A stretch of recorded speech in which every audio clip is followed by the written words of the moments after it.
And the first thing I did was sketch Fred. He was the first part of the painting. Because I wanted him back. And he's back.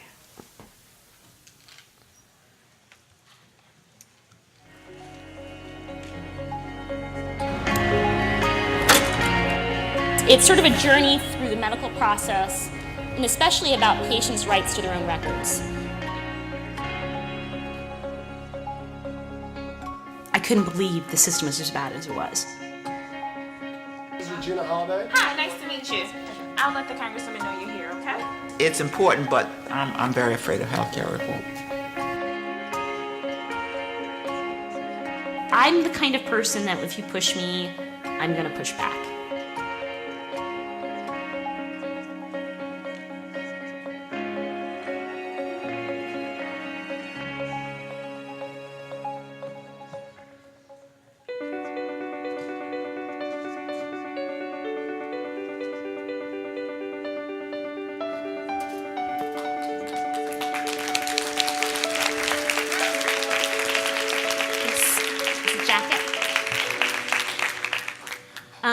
Thank you so much. I just got a jacket delivered. That's what that handoff was.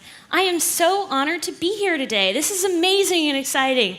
A little over, almost a year ago, Larry emailed me and said, Regina, we really want you to come out to Stanford and we want you to paint about it. We want to use it as a conference painting. And we had all these amazing emails, and the graphic that you see out there as you come up and a lot of the different live screens that you've seen it on was a conversation Larry and I had together. And it's a powerful painting that is about this space and what you're trying to do. Because what he was trying to do within medicine was amazing, which was truly involve the vendor partners, the doctors, the nurses, the patients, the researchers, the academics, all in one space, in the belief that if we just talk to each other, we can change healthcare. So there's a different painting in front of you, right over there. Like, this is the painting I spoke of. And this painting I did at a different facility, oh golly, like almost 2 years ago. And it's a painting that's it's called The Deep Dive. And if you look at that nurse, she's on a boat, and she's on a platform, it's a burning platform. And it's called the HMS Old Way of Doing Business. And because we're there right now, right? And she's gonna have to jump. And you'll see a boat, and it's called the HCAHPS boat, Patient Satisfaction Scores. And there's a CEO, executive, throwing out a life raft, and there's a patient using a paintbrush as an oar, because we've got to change the system from what it is. So though she's jumping, she can be saved, right? And while I'm painting at conferences, people come up to me constantly and talk to me. So that's what I'm in the back of the room, listening to people and talking to them about where they are within their life and how it affects healthcare, and it becomes part of the paintings. And oftentimes people even ask me technical questions about the paint itself.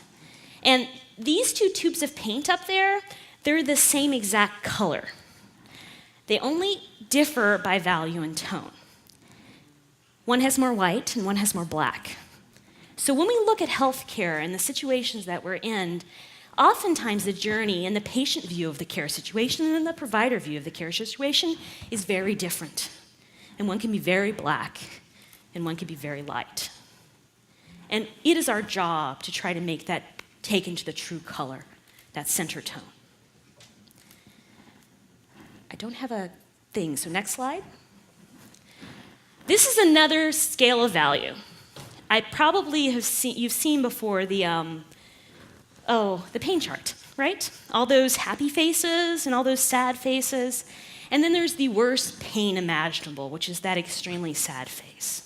Well, my son, who is a high-functioning autistic child, at the school that he's in, they actually teach them to look at faces, to learn how to read faces. They're actually trained. They're given hundreds of face sets and taught exactly what these faces mean. And when he saw that chart, he said, Mommy, well, that's horrific, because that's not what people look like.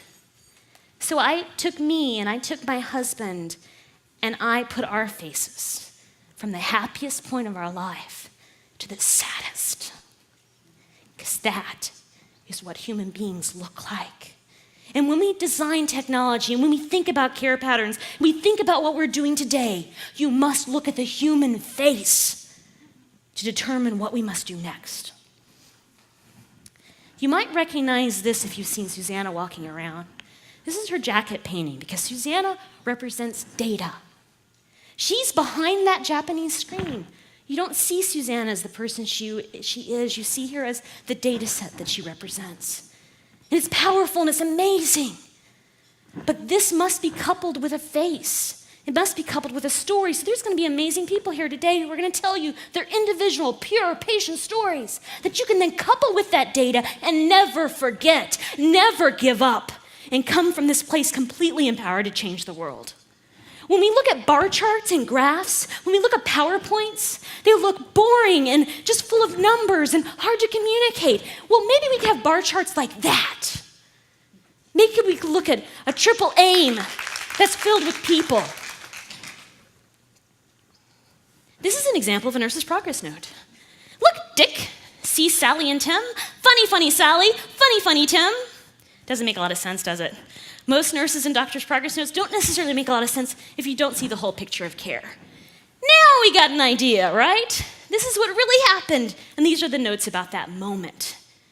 We have to have patient participation with electronic medical records. We must have patient participation in data and access, or we will never get the true story of care. I was so excited that Michael Graves presented today because I painted this painting almost 3 years ago. And it's about bedside tray tables. So the changing and feeding tray equal the hospital tray table. And if you look at this painting, it's done in that 1950s vibe, right? Everything's great with the world. And it's that beautiful blue background and that psychedelic kind of thing going on with MRSA. Yeah. And so here we have a pink toilet, which I still have an aunt who has one of those, by the way, and a child opening up a lunchbox. That child's looking at you very, very concerned because you should never, ever eat your food on top of a toilet. Any 3-year-old can tell you that. Yet, this nurse is getting ready to put that tray on that table full with cleaning supplies from a bed change. And when I originally designed this painting, I called hospitals all over the nations, nurses I met on Twitter, and asked them through DMs. I saw this happen at 5 facilities. Is this a consistent problem nationwide? And they said, yes. This has to change. And Michael's one of the people that's going to change it. This is an example of trying to get to my husband's medical record when he was really ill. He was in a hospital where we weren't allowed access to the data. I asked for days for it. And the doctor, when he came back from a medical conference like this one, went to my husband at 7 o'clock in the morning and said, I understand your wife's been asking questions about your case. And my husband said with trepidation, yes. And he said, well, if little Miss A-type personality has questions, she should come to my office hours. And I did. And this is a painting of that day. And the only thing that's not realistic is I wasn't really kneeling in real life, but emotionally I was. He never stopped taking phone calls in the 10 minutes that I had to speak with him. He didn't turn the computer screen around to where I could see what he was talking about. He talked to the nurse about the parking lot problems, and another nurse about a transfit for Miss Rosen later that day.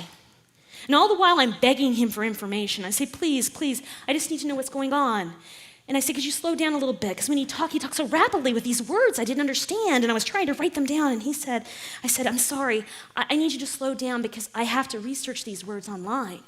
And he said, I don't like people that research online. I said, I'm sorry, but I don't have a background in medicine. So my only way to understand you is I Google these words and learn them. And he said, that's right, I'm the one with a medical degree. So if you look in the background of that piece, there's a diploma on the wall, and that diploma says, I am the one with the medical degree. So how can we change this scenario so patients get better care? See, my husband was a great patient. He was the kind guy, you know, the really wonderful guy the nurses all loved. He gave us edible plant assortments that they would give to us to the nurses' station so they could eat like pineapple at nighttime. That man told me to go after them when he realized he was going to be sent home without a second opinion, any kind of care, to die. This is a painting I did of my husband and I. It's called Onion and Orchids. See, when you send a letter to someone about things that have gone bad, it's called an onion letter.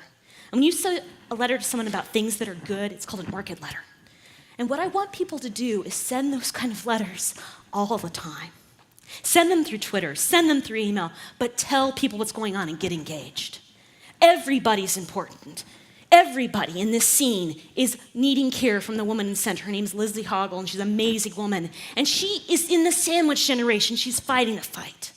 And see, that man's named Don Berwick. And I'm holding him on my arms at a Partnership for Patients conference and telling him what we need is not partnership for, but with. And this is meaningful use in a diner. Kathleen Sebelius is actually pouring coffee in that painting because that's where we need to have it, right? In the home, in the store, in the diner. That's where the conversations need to occur. We need to join things like the walking gallery. We need to go from being Little Miss A-type personality to being an artist at a medical conference. We need to do what we can to change the world. We need to follow on Twitter every patient that you've met at this event and talk to them from now on, and they need to follow you if you're a doctor. We need to get on Facebook and tell how we feel, work on changing the world, spread the message, and listen. If you do not listen to us now, you will listen to us tomorrow because we will say it throughout the world. We will never stop. We will get on stage. We will paint about it. There is nothing that will stop patients from trying to change this. And you know how we'll do it? By building bridges, by talking to others. If there's researchers who are willing to talk with us, we'll talk with them. And then, once we get those bridges built, we will break down the silos. We will connect the information. We are a valuable, recognized part of the solution. You must take us as the artist or patient, lover or husband, wife or child, parent. Take us into your arms and let us be part of this. And when you do, when that moment happens, when we all embrace and bounce the balls up in the air of the change that is to come, that is the moment, that is the time that everything that has been done today will change the world. Please join us and become part of the future. Thank you. Regina.